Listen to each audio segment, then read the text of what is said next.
We are 7 days out from AEW Dynasty in Philadelphia, and the card has mostly taken shape. So let's run through the confirmed and not yet confirmed matches and give some early predictions, knowing that we will obviously still have a Dynamite and a Collision to go before the pay-per-view next weekend. The Hurt Syndicate are very likely defending the AEW Tag Team titles against Big Bill and Brian Keith, although that is not yet official. Chris Jericho is growing very impatient with his men and wants them to win matches. And MVP told them on Wednesday that if they can actually win a match first, they might even get a shot at the tag team titles. So last night on Collision, they beat Top Flight. Originally, it was going to be the Hurt Syndicate against the Murder Machines, but Brian Cage suffered a knee injury at an indie show, so they pivoted to the Learning Tree. I imagine that this match gets made on Wednesday, and Lashley and Benjamin will retain. It looks like this Learning Tree stuff is finally winding down soon.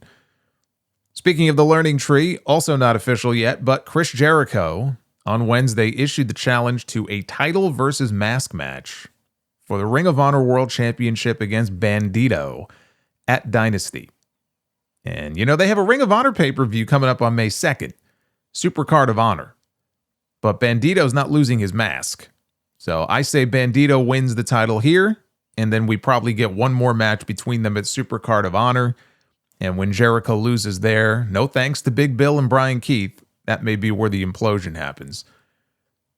Daniel Garcia defends the TNT Championship against Adam Cole.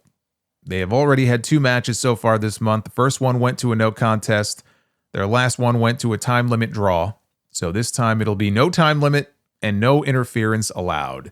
And I just love how these companies, they have the power to make a no interference stipulation for a match. It's like, well, then why wouldn't they make every match no interference? Just one of those little wrestling inconsistencies. But I'm going with Adam Cole here to win the title. Daniel Garcia he's a fine wrestler, but that's it. The company is filled with great wrestlers. There's absolutely nothing about him that stands out. I think they gave him the title because he re-signed, and that's it. And I think the TNT title has really been dragged down the last several months. Garcia is also the kind of babyface who is better off chasing than he is defending. So it's time. It's time to get that title onto somebody else. The Death Riders defend the AEW Trios titles against Adam Copeland and FTR.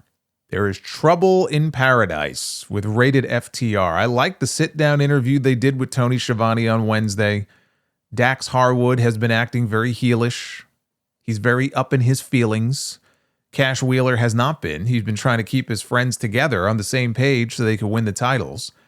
Harwood lost to Wheeler Yuta on Collision last night, clean no less, and he didn't take it very well.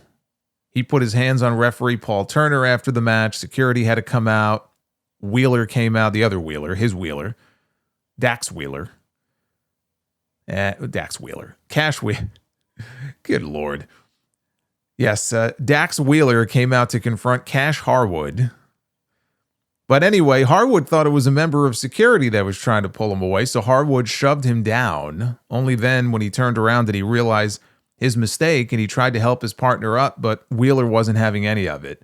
I'm not buying any of this at all. I think FTR are turning together on Copeland. The only question is, does it happen during the match next Sunday, or does it happen after they lose?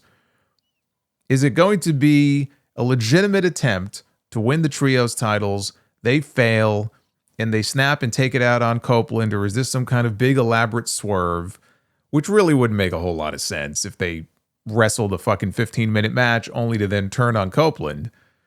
Feel like when the Horsemen turned on Sting. But I'm going to say it happens after they lose. And the Death Riders retain, FTR goes heel, and this is how we eventually get to a Copeland Christian reunion against FTR in Texas at All In. I think that's the destination. Kenny Omega defends the AEW International title against Ricochet and Speedball Mike Bailey.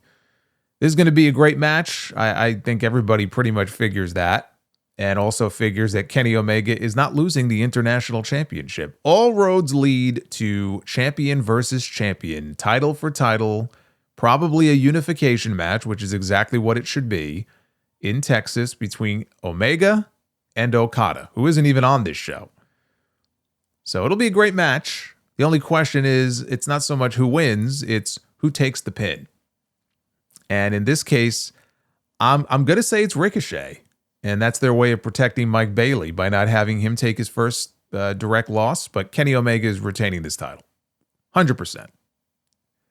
Timeless Toni Storm defends the AEW Women's World Championship against the undefeated Megasis, Megan Bayne, who has the champion's number. She pinned Toni in the tag team main event on Wednesday with her finish. Then on Collision last night, she dropped Toni on the championship belt with her finish, her F5. Toni opened the show last night with a promo, and they had this great tight shot where she was right by the ropes, and she was talking into the camera. Spotlight was on her. And because the camera shot was so tight, we didn't see Penelope Ford coming. She was on the apron, and she came, all you see is a boot come into camera view, and she boots her right in the face. That was a fantastic shot, the way they did that. But this has been all Megan Bayne so far. And again, we have 2 shows left, so maybe Toni will stand tall in the end, but it's hard for me to imagine Toni Storm being dominated like this week after week and then losing the title. Maybe we don't get a decisive finish, right? So they could run this back again, but I'm going to go with Toni Storm to retain. I'm not prepared to say that it's going to be just a straight up clean win, but I do think Toni retains.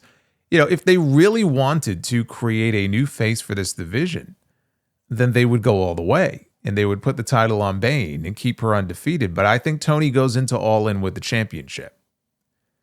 They have done a commendable job, though, of protecting Bayne and making her out to be a legitimate threat to the title. And Jon Moxley defends the AEW World Championship against Swerve Strickland 1 year to the very event where he won his first AEW World title. I am not 100% convinced that they are changing the title.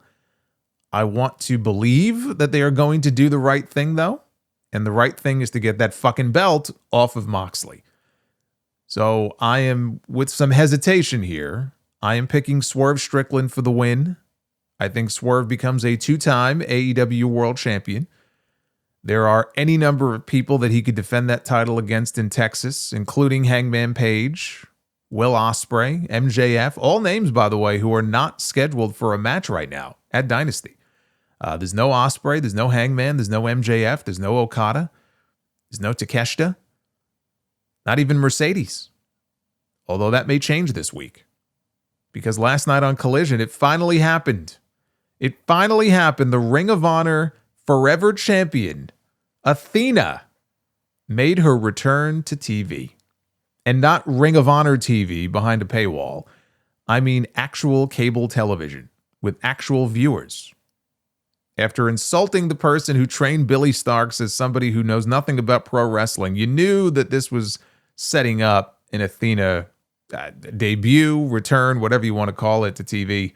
She confronted Mercedes. The two of them got physical. Mercedes was able to avoid an O-face. And later on in the Backlash night, Athena announced that she too was entering the Owen Hart Foundation tournament, which Mercedes had already announced that she was entering. And in fact, we had 6 names announced for the women's bracket last night. Mercedes, Athena, Billy Starks, Jamie Hayter, Chris Statlander, and Thunder Rosa, which would leave 2 spots open. And you could easily fill those 2 spots just by plugging in 2 former winners of the Owen, Mariah May and Willow Nightingale. Or if you want, you can get Harley Cameron in there. They also have Penelope Ford and they have Julia Hart. So, it's not like they don't have people, but this lineup is already stacked just with Mercedes, Athena, Hayter, and Statlander alone. And on the men's side, Will Ospreay, Hangman Page, Jay White, they've all entered themselves. I think MJF has to be in there. So I love how Tony Khan is actually loading these tournaments up in a way that he hasn't before. The full brackets will be announced this Wednesday on Dynamite. We still have not been told when the tournaments are going to actually begin or when and where the finals are taking place. The last 2 years, they've held the finals in Calgary at the Saddle Dome, but there are no Calgary dates on the calendar. Now, assuming the Owen is kicking off right after Dynasty, I would have Mercedes and Athena face off either in the opening round or in the semifinal round and have them go to a time limit draw. So that way neither woman takes a loss. And that's their first match. And then you build to an Athena title win at All In July. Now, how you go about doing it really depends on timing, right? They've got a Ring of Honor pay-per-view on May 2nd. The biggest match that they could headline that show with would be Athena defending the Ring of Honor Women's World title or do title versus title against Mercedes. Now, do they want to do that on a Ring of Honor pay-per-view or do they want to save that for Double or Nothing? Both shows are in the month of May, right? The Ring of Honor show is at the very beginning of the month. The AEW show is towards the end of the month. Either way, I see this as a 3-match series. They draw in the first, Mercedes wins the second, and Athena beats Mercedes to win it all in Texas. She's a Texas girl. It would just feel right to do it there. And I know there were a lot of people saying Mercedes Hogan, she's going to beat Athena, collect another belt, and then move on to Toni Storm.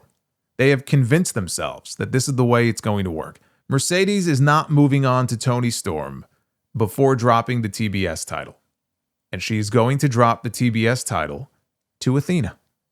And I know there are people saying, nope, she's not going to drop it until she breaks Jade Cargill's record. Jade Cargill's been the TBS champion for 508 days.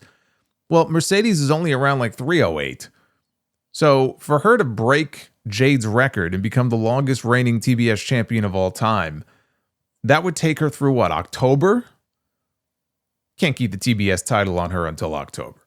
The story is right there. They got this big stadium show coming up. The stage is set. I think people are freaking out for no reason. That's how I see it playing out. And in the end, Athena will be the TBS champion.